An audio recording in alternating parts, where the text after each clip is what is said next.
Ce crack, c'est Palmer Luckey. Et son histoire commence dès qu'il a 16 ans. En fait, il kiffe avoir le setup ultime, il adore avoir le meilleur PC avec les meilleurs écrans, etc. Et un jour, il tombe sur un forum de VR, de réalité virtuelle. Et là, c'est instantanément le déclic. Il comprend que la réalité virtuelle, dans le futur, ça sera la plateforme ultime. Que quelle que soit la résolution ou la taille des écrans et des ordis qu'on peut avoir, ce sera jamais aussi bien que vraiment se sentir dans le monde virtuel. Sauf que, à l'époque, les casques de VR, il y en a plein, mais ils sont tous plus éclatés au sol les uns que les autres. Ils sont super gros, ils sont super lourds, grave pas confortables, et les prix n'en parlons même pas, il y en a qui coûtent littéralement des centaines de milliers de dollars. Mais Palmer, il se laisse pas décourager, il commence à acheter à droite à gauche quelques petits casques, et il commence à les bidouiller, les démonter, essayer de voir comment ça fonctionne, comment est-ce qu'il pourrait les améliorer. Et à seulement 16 ans, tout seul dans sa cave, il se rend compte que en fait, il pourrait faire son propre casque de réalité virtuelle qui serait mieux que tous ceux qui existent à l'époque. Et après un an à trifouiller, bidouiller, fusionner plein de casques différents, il arrive à son premier prototype, le PR1.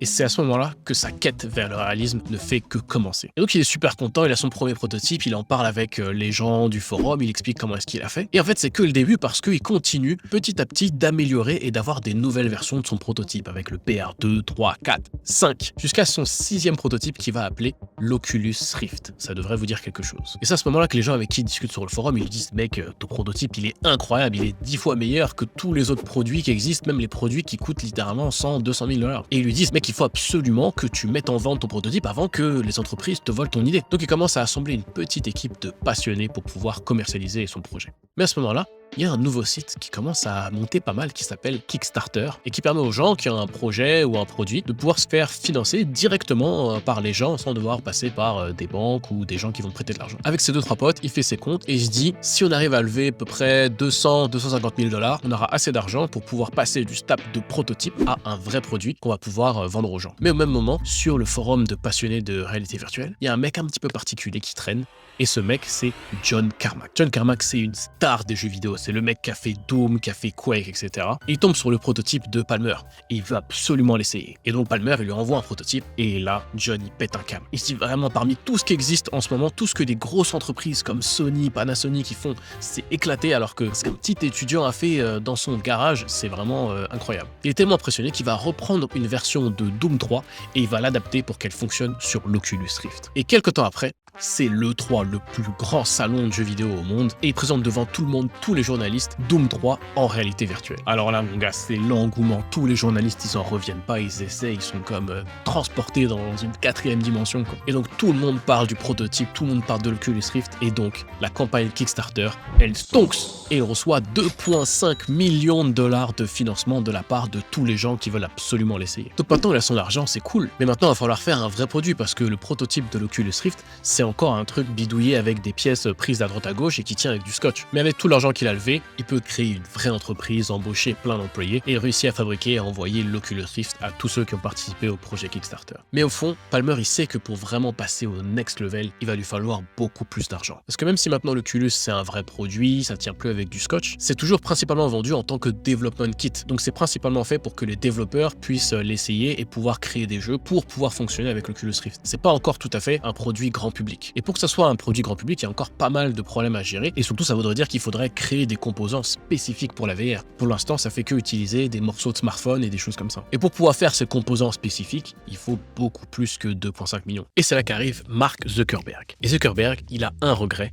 c'est de pas avoir sauté sur la vague du mobile. Parce que quand Facebook est sorti, il n'y avait pas encore les smartphones, la 3G, etc. Donc c'était principalement un site web sur les ordinateurs. Et donc au départ, Facebook Mobile, c'était simplement le site web en version mobile. Et ça lui a posé pas mal de problèmes par rapport aux autres applications qui, elles, étaient natives et qui étaient même seulement sur téléphone au départ, comme Instagram par exemple, et qui ont explosé en même temps que la vague des smartphones. Donc il est très frustré d'avoir loupé cette vague, il s'en veut encore. Donc il s'est juré que la prochaine vague, il va pas la laisser passer. Et il est persuadé que la prochaine vague, c'est la réalité virtuelle. Et si on pense assez long terme, je pense qu'il a raison. Peut-être qu'on aura des lentilles dans nos yeux, ou peut-être qu'on aura une puce dans nos cerveaux, je sais pas, mais on n'aura pas un meilleur smartphone ou un meilleur écran. Pareil pour la VR, on pourrait se dire, ça donne un peu envie de vomir, c'est pas très réaliste, mais si on va suffisamment dans le futur, c'est sûr qu'on va arriver à une réalité virtuelle avec des graphismes exactement pareils que la réalité, avec des capteurs pour tous les sens, et on va arriver à un point où ça sera impossible de distinguer entre la réalité virtuelle et la vraie réalité. Et c'est là qu'on arrive au concept de metaverse, c'est que cette réalité virtuelle-là, comme elle est virtuelle, on peut faire ce qu'on veut. Donc si elle est indifférenciable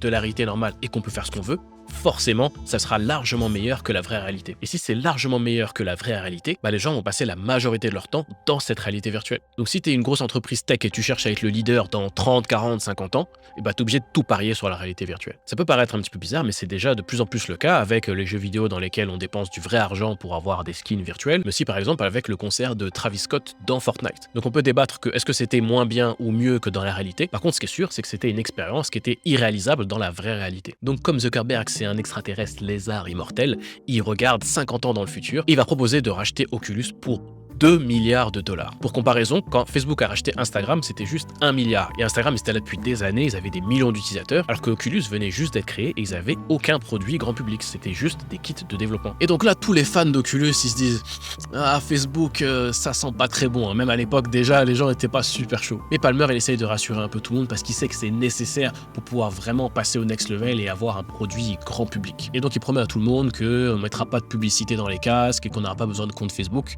Autant dire que c'est une promesse qui n'a pas très bien vieilli.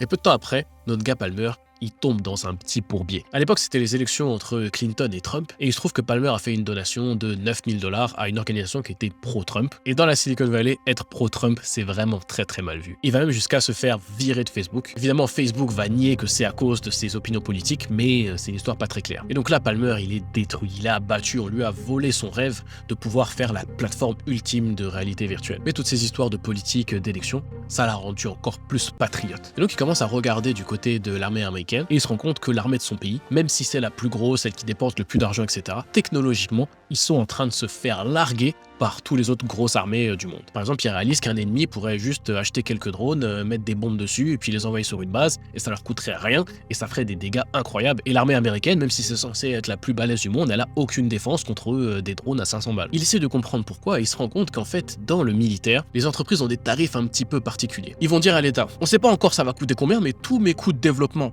c'est toi qui vas payer. Plus, à la fin, tu vas me donner de l'argent pour me payer pour que je fasse ma marge. Et le problème avec ce modèle, c'est que les entreprises, elles sont encouragées à avoir le truc qui coûte le plus cher possible parce que c'est l'État qui paye tout. Et du coup, tu te retrouves avec des consultants, qu'embauchent des consultants, qu'embauchent des consultants, et donc ça décuple les coûts. Et personne ne fait vraiment rien parce qu'on est encouragé à facturer des heures de travail, mais au final, on n'a pas vraiment de résultat. Et donc il se dit, ok, moi je vais pas participer aux appels d'offres, etc. Je vais décider moi-même du problème que je vais vouloir régler, par exemple le problème de drone. Je vais moi-même financer le développement d'une solution anti-drone. Et ensuite, une fois que tout est prêt, que tout est nickel, et je vais aller voir le gouvernement américain et je vais leur vendre directement mon produit. Et avec cette méthode, il remporte contrat après contrat. Et donc pour la deuxième fois, sa nouvelle entreprise vaut plus d'1 milliard de dollars, ce qui est quand même assez rare à faire une fois, mais encore plus rare à faire 2 fois.